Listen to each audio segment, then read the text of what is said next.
Boa tarde a todos os amigos e amigas. Hoje é uma grande satisfação nós estarmos aqui com a dona Jovita Rosa de Carvalho Lima e com o nosso querido amigo, seu Manuel Rodrigues, aqui em Águas Claras e em São José. Estamos aqui hoje para conhecer um pouco da história deles. A história deles marcou São José do Vale do Rio Preto, figuras muito conhecidas aqui, muito importantes em nossa cidade, mas também são um casal de famílias que vieram da imigração. Então a dona Jovita tem a história da família dela, que veio de fora, descendente de fora do Brasil, seu Manuel Rodrigues também. Dona Jovita, conta um pouco, muito obrigada por estarem aqui recebendo a gente. E eu queria saber um pouquinho de onde que os familiares da senhora vieram, o avô da senhora, a família veio de onde? A avó eu não conheci. E também não sei de onde vieram. Mas são descendentes de Portugal, né? Vieram de Portugal. Meu pai é descendente de Portugal. Agora, nós viemos de Teresópolis. É segundo distrito de Teresópolis, lugar chamado Santa Rita. Meu pai criou a família todinha lá. Nós éramos 13 pessoas. E só depois para a senhora vir para São José, foi só depois que a senhora se casou com o seu Manuel? Foi, só depois. E, seu Manuel, a família do senhor eu sei que também é de descendentes, de imigrantes, e de onde eles vieram? Conta um pouquinho para a gente, um pouco da história da família do senhor. A história do meu pai, eu não sei bem da onde a procedência dele, no certo sentido, da natureza. Mas uma coisa eu sei, que ele tinha sangue, segundo o que a gente observa, de portugueses. Agora, como é que... Porque ele contava sempre uma história que ele tinha o tal de... como se chama? Bacalhau Noruega. Então ele disse que na família dele antigamente comia muito bacalhau que vinha da Noruega. Diz que era um bacalhau gordo, bonito.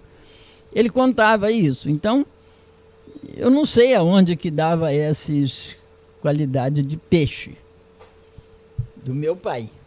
E a minha mãe era filha de italiano legítimo. Então vieram de Portugal no navio para o Brasil. Também não sei se a minha mãe nasceu no Brasil ou se ela viajou também como criança ou como jovem, aí eu também não sei. Para o Brasil. Como ela veio parar no Brasil, eu não sei. Não tem, porque era muito criança, não tinha maneira de descobrir essas coisas. Quando ela morreu, me deixou com 9 anos de idade. Eu era muito criancinha. E meu pai morreu, me deixou com 9 anos de idade. Eu também era bastante criança. Mas do meu pai eu aproveitei mais alguma coisa do conhecimento. Porque tive mais 2 anos de aproveitamento de viver com ele. Agora, a minha mãe, eu me lembro que ela trabalhava na roça, no segundo distrito de Teresópolis, plantava muita couve, e me lembro que plantava muito milho e feijão, e eu me lembro também que ela, na roça, eu ia lá onde eles estavam trabalhando como criança, e ficava brincando no meio da lavoura enquanto os velhos trabalhavam, né? Eu ficava brincando ali no meio dos pés de feijão, nos pés de milho. E logo quando eu tinha mais ou menos 5 para 6 anos, ela adoeceu. Aí tinha uma doença que ela caía, um negócio mais ou menos assim. Nos nossos dias é muito conhecido como derrame. Ela era muito vermelhona, muito forte. Então talvez fosse derrame, mas naquele tempo não tinha médico, ninguém conhecia nada. Então eu não sei qual foi a doença que ela morreu. Eu sei que aquela doença se agravou mais tempo e depois ela veio a falecer e me deixou com 9 anos de idade. Mas eu me lembro bem dela porque ela plantava junto com o meu pai, trabalhava na lavoura, e eu, por muitas vezes, fui na roça junto com eles, acompanhava eles trabalhando, né? E pegava uma enxadinha e ainda dava uma ajudazinha a eles, né? Mesmo com 6 anos de idade para 7. E o avô, o pedreiro? Quem que foi o pedreiro que veio na época que Teresópolis não tinha nada, não tinha um... Era o seu avô que era pedreiro? Era meu avô. Se chamava Pompeu. O nome dele eu me lembro direitinho. E me lembro quando ele ficou doente. E acompanhei um pouquinho da vida dele, mas muito pouquinho. Eu, às vezes, ele já estava doente na cama, eu começava a brincar de carrinho, isso eu me lembro. Aí ele me chamava, ele era italiano, ele me chamava de Manuele. Ô Manuele! Então ele era legítimo, né? Era italiano legítimo. E ele gostava também de falar o perbacco, então era italiano legítimo.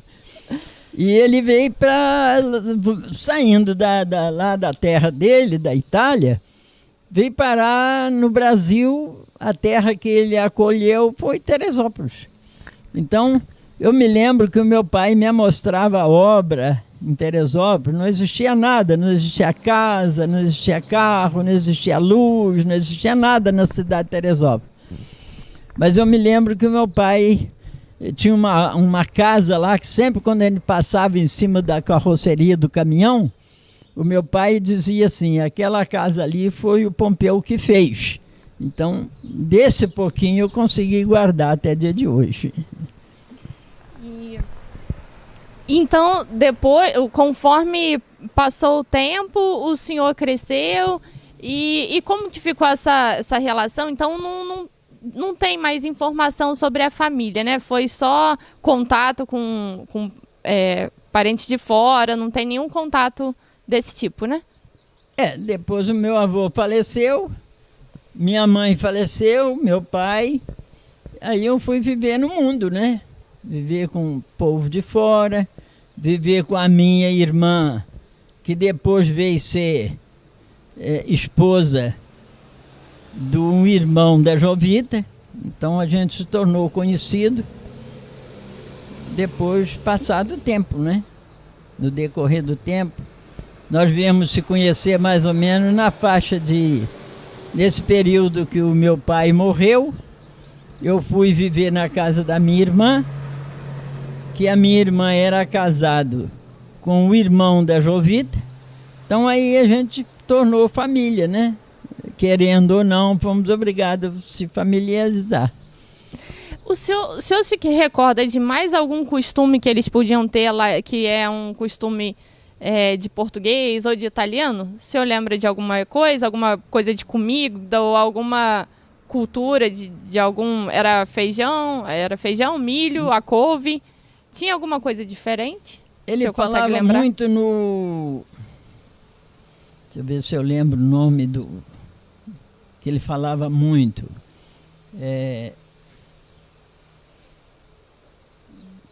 Esqueci o nome do mato que ele falava, que ele comia no lugar de feijão.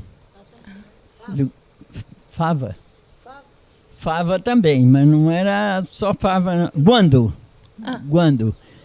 Ele comia muito guando. Então dizia que lá na Itália, feijão era guando. Então o guando, até há poucos dias eu tinha alguns pés aqui em casa, de lembrança. Então ele dá uma vaginha e dá uns caroços igual feijão mesmo. Então eles comiam no lugar do feijão. Isso eu me lembro. E aí era milho, que comia fubá, né? E como alimento, era alimento de lavoura, couve-flor, cenoura. Então meu pai plantava repolho. Então, porque em Santa Rita a área era rural, né? A área é rural. Era rural, né? Eles eram agricultores. Lá a gente usava plantar E quando chegava no tempo do frio, isso eu me lembro como criança pequenininha, no tempo do frio, mês de junho, julho, caía muita geada. Muita geada. E essa geada caía em cima dos pés de couve. E o meu pai e os meus irmãos mais velhos, então todo dia de madrugada, quando o dia começava a clarear, pegava o regador e ia juntar água no riacho e jogar nas cabeças de couve para não queimar a couve, porque a couve não se dá com gelo. Então queimava as cabeças de couve e perdia o valor. Aí, então eles levantavam cedo para regar a couve, para tirar a geada que ficava em cima da cabeça da couve. Isso eu me lembro. Mesmo como criancinha, mas me lembro disso. Seu Manuel, e o tempo foi passando e como que o senhor chegou aqui em São José? Se o senhor estava lá em Santa Rita, distrito de Teresópolis, como que o senhor veio parar aqui em São José? A dona Jovita também. Conta um pouco pra gente dessa chegada do senhor aqui em São José, como que foi isso? Eu mais ou menos entre 10 anos até uns 11 anos, foi a época que o meu pai morreu. Eu fui viver na casa do irmão da Jovita, que se chamava Armando Carreiro de Carvalho, que se casou com a minha irmã. Então nós somos casados, ele casou com a minha irmã, eu achei que era desaforo que ele fez de casar com a minha irmã, eu casei com a irmã dele. Então, foi nessa época mais ou menos que nós nos conhecemos. Então, eu me lembro do casamento dele, eu tinha uma faixa de uns 5 para 6 anos, quando esse Armando se casou com a minha irmã, que se chamava Julieta Viana de Carvalho, depois que se casou, né? Pegou o nome do marido. Aí, eu fui viver alguns tempos na casa deles. E nesse tempo que eu convivi na casa deles, nós nos conhecemos. Eu agradei dela, ela me agradou, mas nós era criança, né?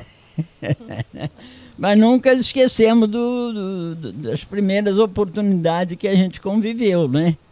Aí, depois, com idade mais ou menos de 15 anos, eu fui embora para Petrópolis. E depois de viver em Petrópolis, eu vinha namorar ela lá em Santa Rita, e vinha de bicicleta. E essa bicicleta eu tenho ela até hoje, está guardada de lembrança. Então eu saía do município do 2º distrito de Petrópolis e vinha para o 2º distrito de Teresópolis, que era do lugar por nome de Nogueira, onde eu fui morar, e vinha namorar ela em Santa Rita, 2º distrito de Teresópolis, que era um percurso...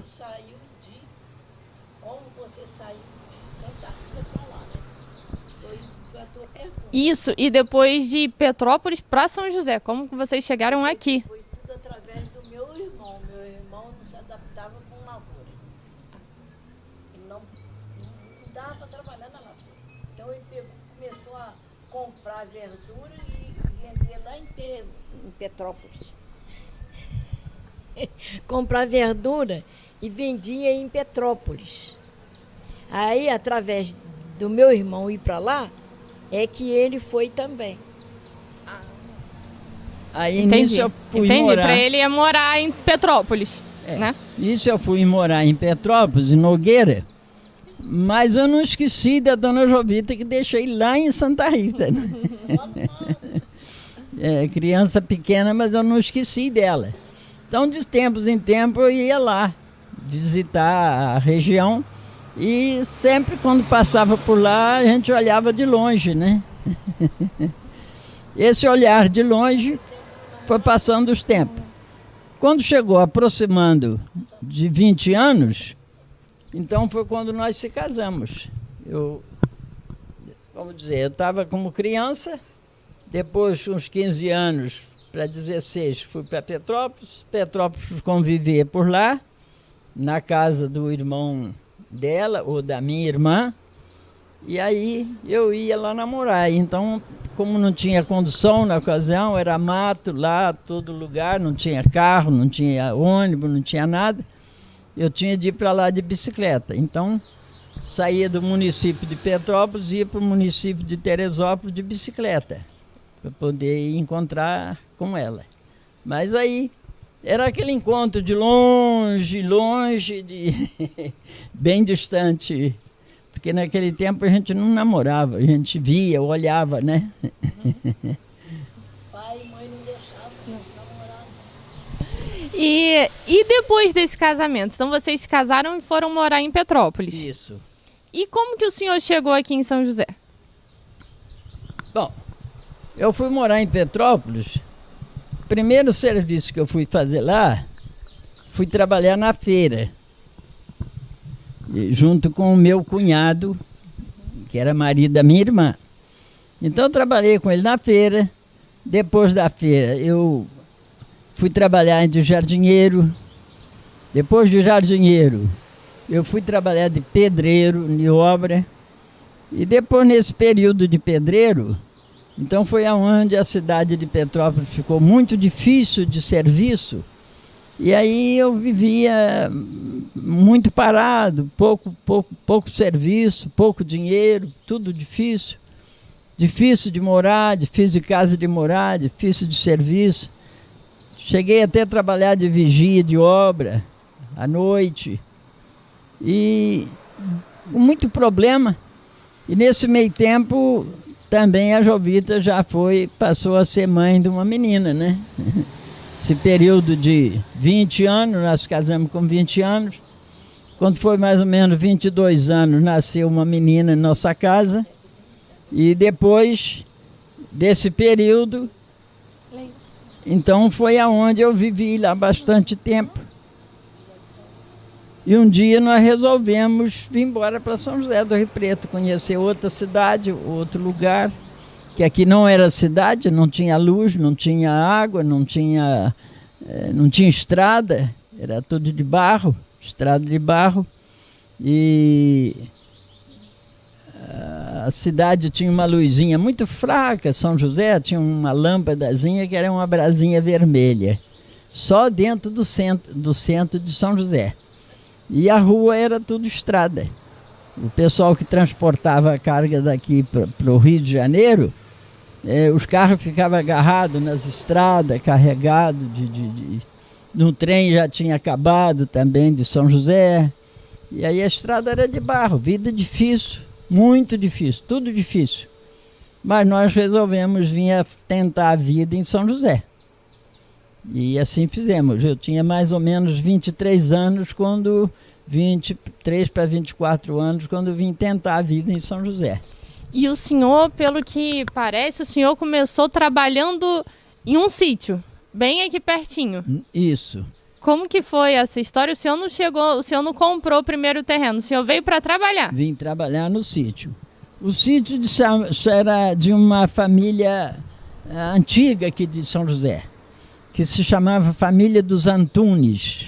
Então, uma família muito conhecida, ainda tem muitas pessoas da família dos Antunes aqui em São José. E esse seu João Antunes, que era dono do Sertão, aqui para baixo, para a Parada Morelli, ali entrava na Parada Morelli, atravessava e ali tem um lugar que se chama Sertão. E naquele sertão, então, morava o seu João Antunes. E ele era proprietário de um sítio aqui no Queiroz. E no Queiroz, então eu vim trabalhar no sítio do seu João Antunes, aqui no Queiroz. Aí fui plantar chuchu. Então eu não sabia plantar chuchu, que eu nunca tinha plantado, não sabia nem como é que plantava, nem nunca tinha visto ninguém plantar. Mas aí, pela graça e misericórdia de Deus, eu aprendi a plantar o chuchu e plantei o primeiro ano de chuchu. Aí os vizinhos me ensinaram como é que fazia. A parreira estava toda no chão, eu levantei a parreira sem saber, que nunca tinha mexido com isso, não sabia nem como é que fazia a parreira. E eu consegui plantar o chuchu. E nesse meio tempo dessa planta de chuchu, eu pude começar a criar umas galinhazinhas, porque aqui em São José, quem não tinha parreira e quem não tinha galinha não era Rio Pretano, né? Então o Rio Pretano tinha de ter ou galinha e chuchu. Eram as duas coisas que o povo de São José convivia, era assim. Aí eu comecei a plantar o chuchu. Plantei o primeiro ano, quando chegou no segundo ano, eu fui tão bem abençoado por Deus, que Deus esteve ao meu lado, que eu ganhei dinheiro que deu para começar a comprar esse sítio aqui onde eu estou. Logo no segundo ano. Primeiro ano eu sofri ano inteiro, passando trabalho e criando umas galinhazinhas, começando. E a história muito interessante que eu tenho a contar sobre esses dias foi que São José não tinha estrada, era barro. E para mim rumar ração para dar às galinhas, não tinha como rumar. Então eu apanhava a ração em São José. Mas não tinha carro para carregar. Quem era dono da fábrica carregar, não tinha carro também, era aquela dificuldade. São José não tinha carro, não tinha nada. E eu ia com a minha bicicleta em São José e trazia 3 sacos de ração em cima da bicicleta. Botava um no porta-embrulho, botava outro em cima do guidão e botava outro em cima dos dois, amarrando um com o outro. E vinha empurrando a bicicleta de São José até no Queiroz. Só para lembrar, quanto que pesa um saco de ração? 50 quilos na ocasião. Hoje já é 40, porque o pessoal são mais fracos. 150 quilos empurrando de São José aqui numa bicicleta. De São José, Meu aqui, Deus. Poder tratar das galinhas. E como que foi essa história? No nosso canal também eu fiz um levantamento da história da avicultura de São José. E como que foi essa criação, esse período? E depois, quando também passou a não dar certo, como que foi um pouco dessa história do senhor na avicultura? Eu lembro que o senhor, a gente conversou aqui, o Heitor Quartim também participou, né, da venda de pintinho. Participou. Foi um grande amigo que nós tivemos na ocasião. Tudo muito difícil, mas muito difícil mesmo. Eu comprei, o primeiro lote de pintinho que eu comprei foi na fazenda Pochuque, aqui em Jaguara. A família Pochuque ainda existe lá na fazenda Pochuque, ainda existe criação. Hoje é um abatedor de frango, né? Mas naquela ocasião eles faziam pintinho. E nesses pintinhos que eles faziam, então o primeiro lote de pintinho que eu comprei aqui em São José foi na fazenda Pochuque. Com a Madame Betty? É. Aí comprei o primeiro lote, foi que comeu a ração da bicicleta, né? Foi. E depois? E conforme foi crescendo? Foi também naquela luta, né? Porque tinha dia que tinha carro, mas era coisa muito difícil. Essa ração vinha de carro era muito difícil. Mas lá uma vez ou outra vez vinha, né? Nessa época a ração ela era feita ainda na pá? As coisas ainda eram feitas. Já tinha misturador. Já tinha misturador? Já tinha misturador. Já teve ocasiões que a gente estava conversando em que a ração ainda era misturada com a pá. Eu cheguei a misturar também na pá. Mas essa é uma comparação que eu comprava com a família Cabral, que tinha uma fábrica de ração em São José. Me parece que era no gerador ainda, não era na luz não, porque nesse tempo não tinha luz em São José para movimentar um misturador não. Eu não me recordo bem como é que era a luz dele, mas devia ser gerador talvez na ocasião. E a galinha era galinha de postura, né? A ideia era ovo. Postura. Postura. Aí foi aquela luta para conseguir começar essa primeiro lote de pintinho, e depois vinha o segundo, e terceiro lote, e cada um... Tinha dia que dá vontade de a gente chorar, de tanta dificuldade das coisas.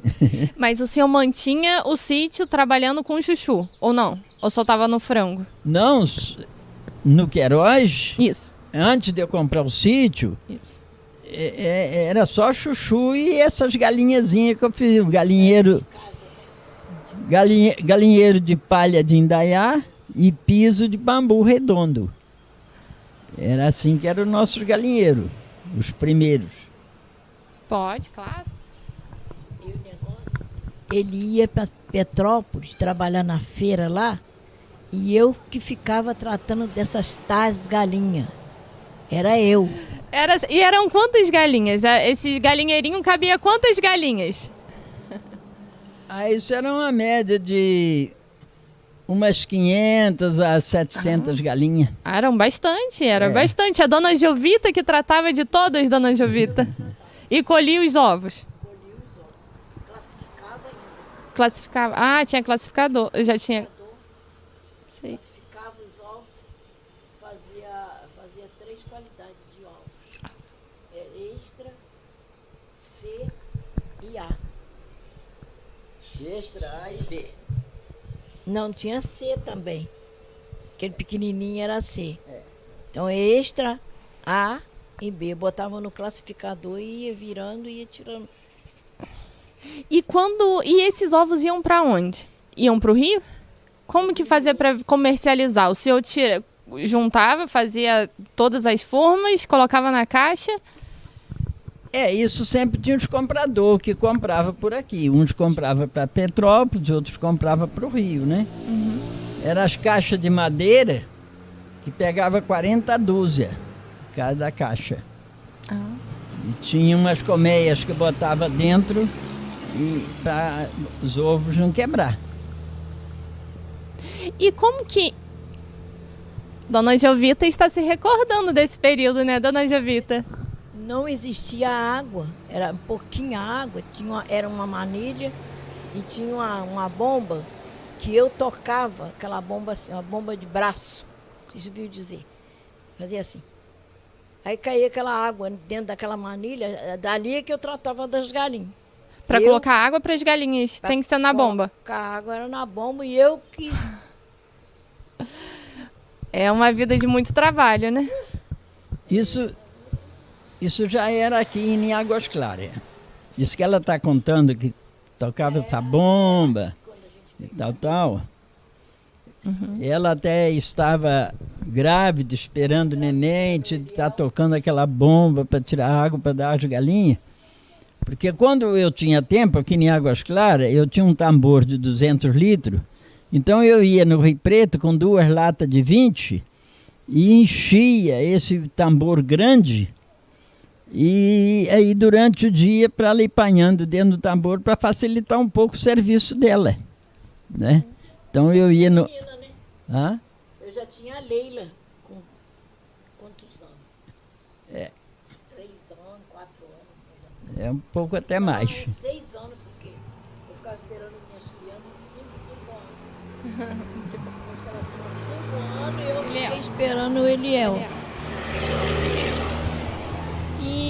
E como essa chegada de vocês aqui em Águas Claras, como que era Águas Claras aqui antes?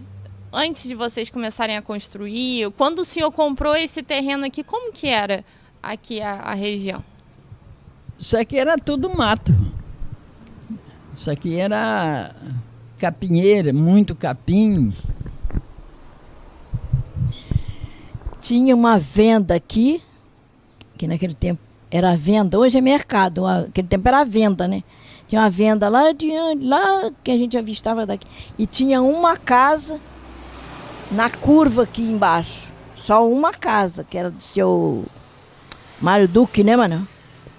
Seu Mário Duque, falecido. E para começar a construir aqui, eu sei que foi muito difícil começar a construir porque não tinha como entrar nada, né? Era um barranco? Era um barranco? Era barranco. E aí, como que foi isso, seu Manuel? Isso aqui tudo que a gente queria carregar era nas costas. A ração chegava aqui no galinheiro, nas costas. A telha chegava nas costas. A madeira que a gente arrumava, também carregado nas costas. Então nada de carro, não existia carro, não existia maneira das coisas ser fácil. Aí vem a pergunta, mas não existia carro nenhum? O pessoal daqui usava era charrete. Charrete. Tanto que quando nós viemos para aqui, que nós arrumamos dinheiro para comprar esse sítio aqui, me perguntou assim, tu quer que eu compre um carro? Aí eu falei assim, não, eu não quero que compre carro, não, porque todo mundo aqui tem charrete. Só nós viver de carro. Compra um cavalo. Eu falei com ele, compra um cavalo e nós vamos comprar uma charrete também. Assim nós, para ficar igual os outros, né? Compramos. Comprou a charrete? Compramos. Charrete e o cavalo. Ah, é. E É isso mesmo. então, foi primeiro a casa ou foi primeiro o galinheiro? Primeiro o galinheiro, para Primeiro- ver se ganhava dinheiro. Ah, muito bem, seu Mané, é isso aí. E como que terminou a história do senhor com a avicultura? O que aconteceu? O senhor chegou a ter quantas galinhas no final das contas? Aí eu aqui criei bastante. Eu tinha bastante galinheiro, mas a avicultura era um negócio tão interessante que tinha dia que a gente dizia assim, bom, eu vou criar galinha para ovo. Aí quando começava a criar galinha para ovo, o ovo baixava. Eu falei, vou acabar com as galinhas de ovo e vou botar frango para corte, que dá mais lucro. Mas quando um corria para o frango de corte, todo mundo corria. Pensava da mesma maneira. Aí o frango de corte baixava de novo, a gente corria para a galinha de ovo outra vez, foi até a gente quebrar. Quando a gente quebrou, eu tinha aqui 2 alqueires de terra, aí peguei, vendi um e fiquei com um só. Então esse um só eu comecei a seguir a minha vida. Aí quando a avicultura ficou muito ruim, muito difícil mesmo, eu comecei, em vez de criar, eu comecei a comprar os frangos dos outros, comprar os ovos dos outros, para poder comercializar e não criar mais. E ele começou fazendo casa de aluguel. Fazendo casa de aluguel. Quando nós viemos do Queiroz para aqui, ele fez uma casa, em 20 dias ele fez uma casa e fez existia gaiola de galinha, aí fez uma gaiola, lembra? Para criar essa tal de galinha, né? E dali em diante, e eu que criava, né? Eu que cuidava desses bichos. E ele fazendo casa de aluguel. Aqui tem uma opção de casinha de aluguel aí. Mas essa história que ela está contando, a história da casa de aluguel, isso já foi no final de tudo. Aí nós já não tinha mais. Por conta da crise da avicultura, né? O que segurou foram as casas de aluguel. Substituindo a avicultura. E essa crise toda foi por quê? Assim, o que estava acontecendo naquele período que fez o pessoal? Porque quebrou todo mundo, né? Quebrou geral, né? É fartura de mercadoria. Que bom poder recordar e entender um pouco desse momento, daquele momento da história, né? Que foi um momento muito difícil aqui para São José, eu imagino. E o que passou depois também, o que a gente percebe é que passaram anos assim de muita pobreza, né? Uma situação muito difícil quando quebrou a galinha e ficou até vir o frango de corte, ficou um período meio parado, né? Isso. Sem muita opção. E a baixa da mercadoria não foi provocada por excesso de mercadoria. Então depois todo mundo criava galinha, depois entrou os tubarão, vamos dizer mais ou menos assim, né? Que não criava 1000 galinhas, criava 200.000 galinhas, né? O outro não criava 1000 frangos, criava 200.000 frangos, né? Então, aí o excesso de mercadoria provocou baixa. Ultimamente, o frango e a galinha estavam sendo calculado anualmente. Então, um mês dava prejuízo, outro mês dava lucro, outro mês dava prejuízo, outro mês dava lucro. Então a gente tinha de fazer as contas por ano, durante o ano. Quando chegava mês de dezembro, fechou no vermelho ou não. Então aí, se não fechou no vermelho, continua. Se fechou no vermelho, tem que parar. Né? Aí vendi a metade do sítio para pagar as dívidas que ficaram e eu saí para viver de outra maneira. Que aí o senhor virou vendedor. Aí virou vendedor. Hã? Aí virou vendedor de Virei frango. vendedor. Essa telha daqui da casa, por um acaso, foi a telha que eu usei como galinheiro. Hoje eu estou usando como casa. Varanda. E aqui, me conta essa história dessa bicicleta, porque eu já ouvi falar que até hoje o senhor anda com essa bicicleta por aí. A bicicleta que o senhor ia namorar a dona Jovita. Isso. Ainda anda de bicicleta? Ultimamente eu tenho andado pouco, mas eu precisava até dar uma reforma nela. Mas os consertadores de bicicleta também diminuíram muito aqui na região, né? Essa bicicleta, eu comprei ela, eu ainda era solteiro. Eu devia ter uns 15 anos, mais ou menos, 16 anos, quando eu comprei essa bicicleta. Ela me custou no dinheiro daquela época, eu sei que era 1.200. Agora eu não sei se é um conde régio ou um real, o que era. Aquele dinheiro a gente não sabe mais qual é, né? Eu sei que ela custou para mim 1.200, ou R$1,20 na comparação, mais ou menos assim, né? E essa bicicleta eu comprei ela, mas foi no tempo que eu morava em Nogueira. Foi tudo lá para trás. Um dia eu peguei uma empreitada de uma pessoa lá, quando eu trabalhava de pedreiro, e eu parei a bicicleta na beira da linha do trem, que naquele tempo ainda tinha trem em Petrópolis. E nesse meio tempo que eu estou lá vendo o serviço, o trem veio. E a bicicleta estava na beira da estrada, na beira da linha, e ela começou a balançar. Eu falei, minha bicicleta vai cair debaixo do trem, vai estragar. E ela foi balançando, o trem foi passando, ela foi balançando, quando chegou no último carro, ela caiu. Aí ela caiu, aí o trem passou em cima do guidão, cortou o guidão, quebrou o garfo da frente, entortou, quebrou o aro. Aí eu tive de botar um aro, botar um guidão, endireitar ela. E eu fiquei gostando tanto da minha bicicleta, né? Ela é sobrevivente. Então, até hoje ela tem um sinal que o trem deixou. O retrato nosso de boda de ouro tem bem ela. Tem a bicicleta nas bodas de ouro? Tem, o Que retrato bom. da boda de ouro tá com a bicicleta.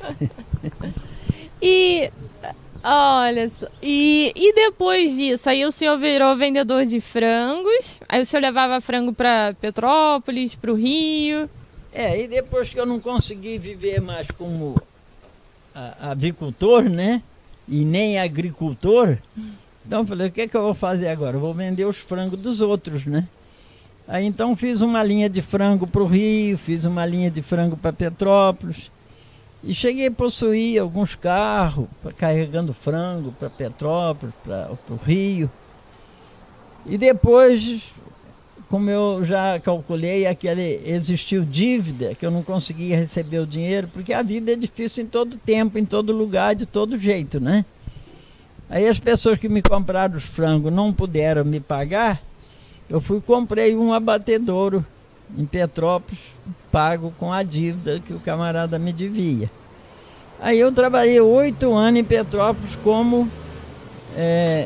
trabalhando em abatedouro. Aí depois eu estava ficando muito doente, porque eu não dormia quase, morando em São José, trabalhando em Petrópolis. Tinha dia que eu trabalhava até 9 horas em Petrópolis, pegava o ônibus de 10h45 da noite, vinha embora, chegava em casa, dormia, 5 da manhã eu pegava o outro de volta, então eu não dormia. E fim de semana, muito problema e tal. Aí chegou um certo tempo que eu senti que eu estava ficando muito doentado, resolvi vender o abatedouro. O que eu vou fazer? Voltar para a avicultura? Não adiantava. Voltar para vender frango? Tinha as dificuldades também. E aquele negócio. Aí foi que é onde eu saí para outro ramo de vida, que foi botar colônia para plantar chuchu no sítio, plantar outras verduras no sítio. E nesse meio tempo veio a aposentadoria, que eu me aposentei. Então eu vivo da aposentadoria, dos pequenos aluguéis que a gente faz, sempre alguma coisinha, e o resto é lavoura. Plantio de chuchu, plantio de pepino, essas coisas. E vamos vivendo enquanto tem jeito. E eu encontro o senhor às vezes na rua, o senhor também está trabalhando aqui embaixo? É. Também ajuda hoje, né? Não para, não é isso? Às vezes eu encontro aqui na rua. É. Se tiver uma barreira para cair aí nas casas dele, vai cair. Ele que vai pegar com o carrinho, carregar e jogar lá embaixo. Falei, Manuel, que vergonha, os outros passam aí, tá aí carregando terra dessa idade. Mas não adianta falar porque ele não para. Não para, né, seu Manuel? Quantos anos, seu Manuel? Hoje eu tenho 86 anos.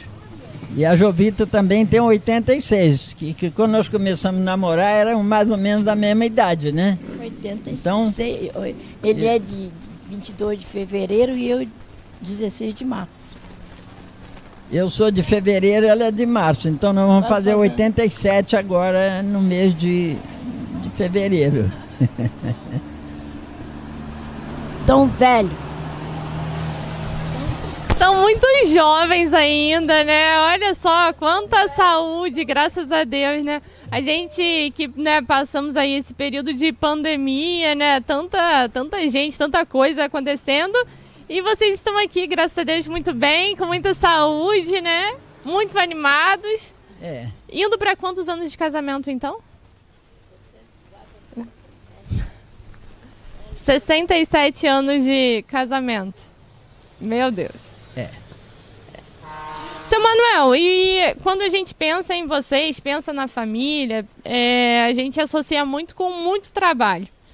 E se o senhor puder deixar um recado, uma mensagem para as pessoas, qual que seria essa mensagem para o senhor? Como que é o resultado para a gente chegar na idade do senhor bem, com saúde, uma vida equilibrada? Qual que é a receita? Ah, sim.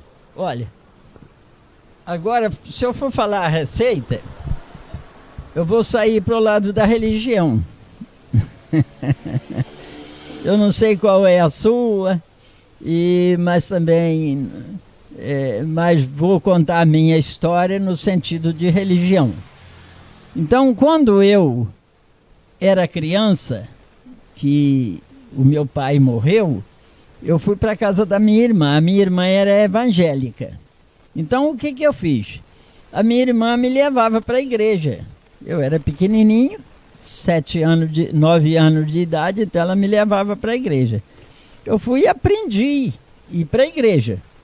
Depois, com o tempo, eu cheguei até algum dia, no decorrer do crescimento, né, como adolescente, não tinha pai, não tinha mãe, vivia pelas casas dos outros. Teve até um tempo que eu desviei até um pouco, assim, também foi pouca coisa, 2 anos, o máximo. Aí eu comecei a sentir falta da igreja. Isso que eu comecei a sentir falta da igreja, eu comecei a pedir à minha irmã que me instruísse na igreja. Então aí, com meus 13, 14 anos, eu afirmei novamente na igreja. E sou evangélico há 73 anos. Então aceitei, fui viver na igreja com idade de 13 para 14 anos.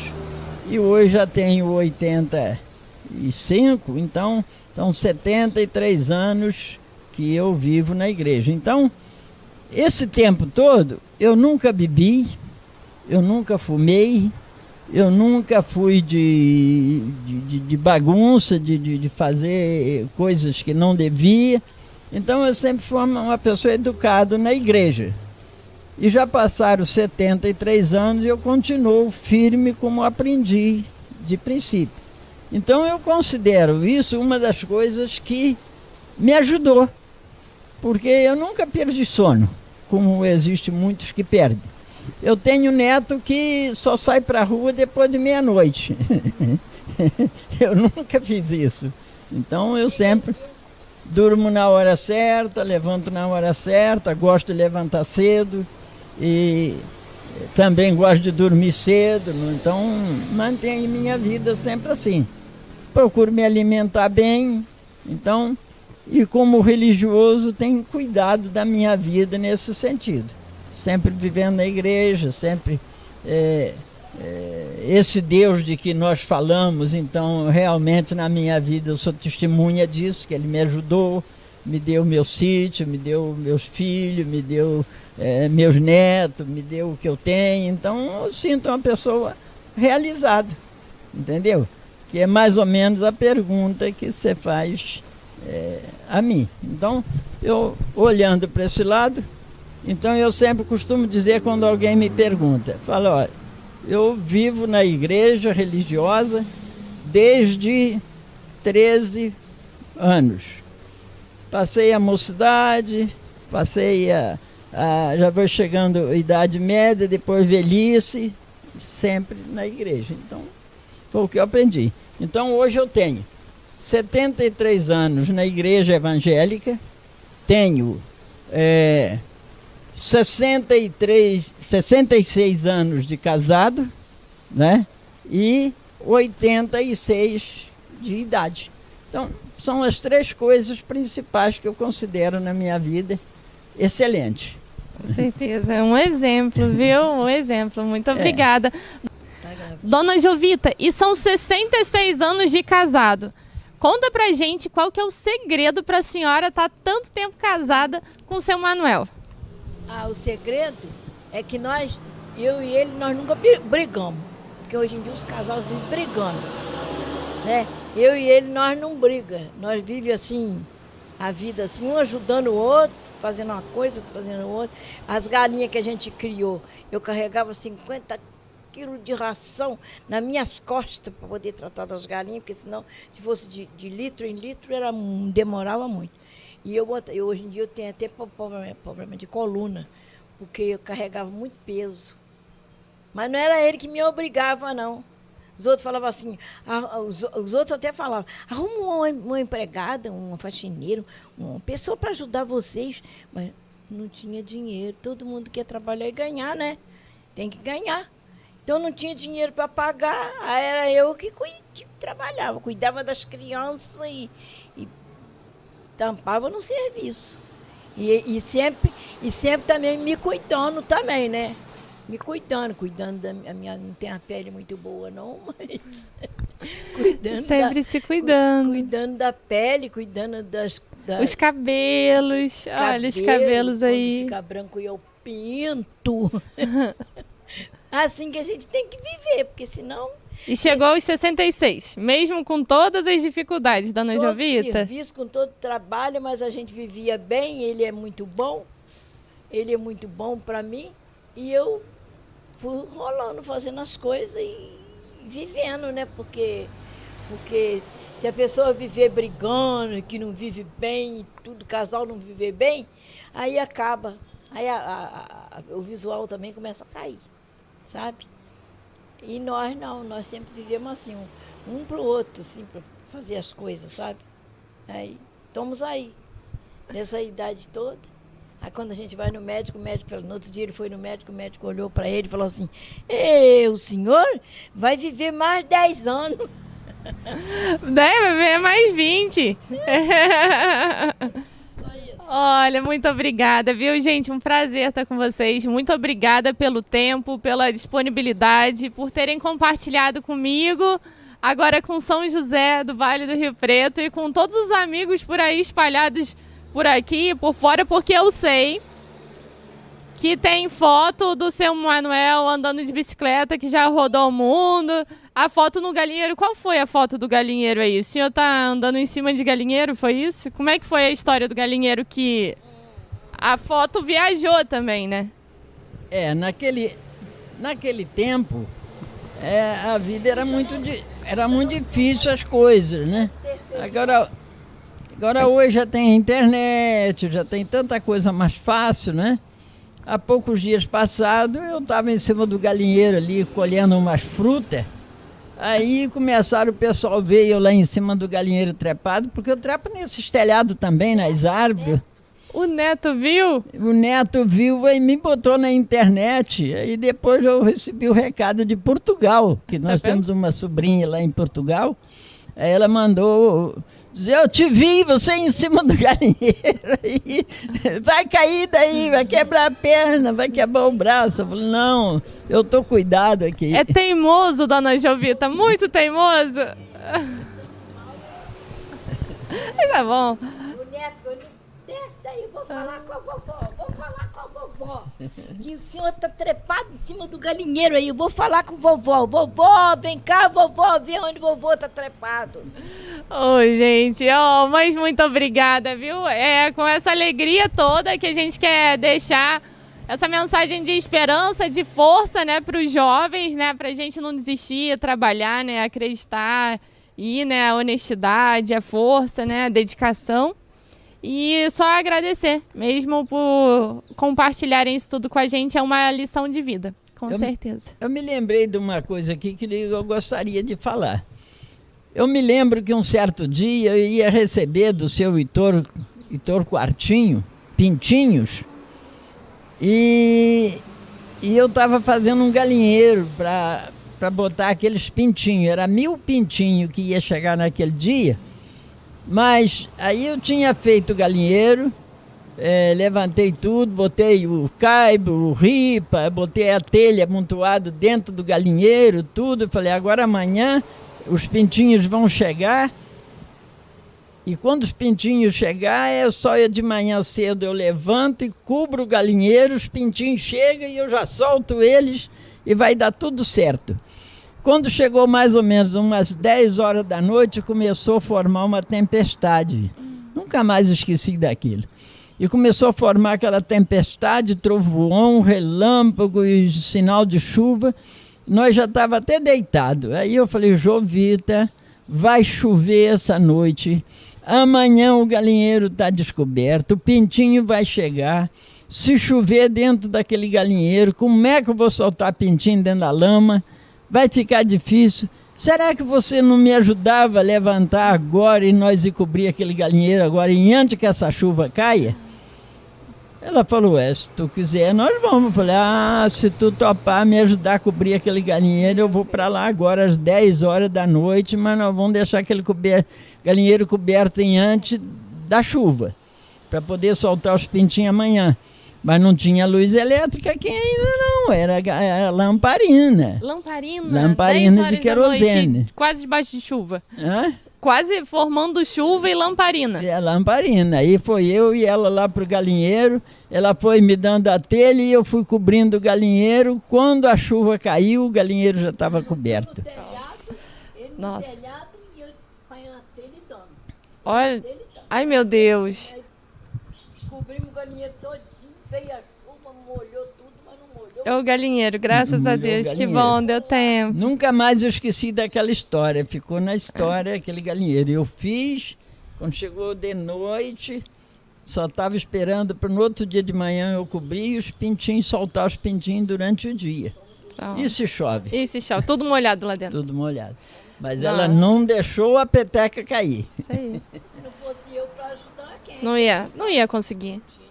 Então acho que é mais um exemplo assim, da força, né, da força de vontade e do trabalho, né? Muita garra, né? Aí, ó, tem mais uma visita aqui hoje. Então, gente, olha, muito obrigada, parabéns por tanto trabalho, por tanta dedicação, comprometimento e obrigada por compartilharem com a gente a história de vocês. Opa, então vamos fechar com um café. Muito obrigada. Obrigada.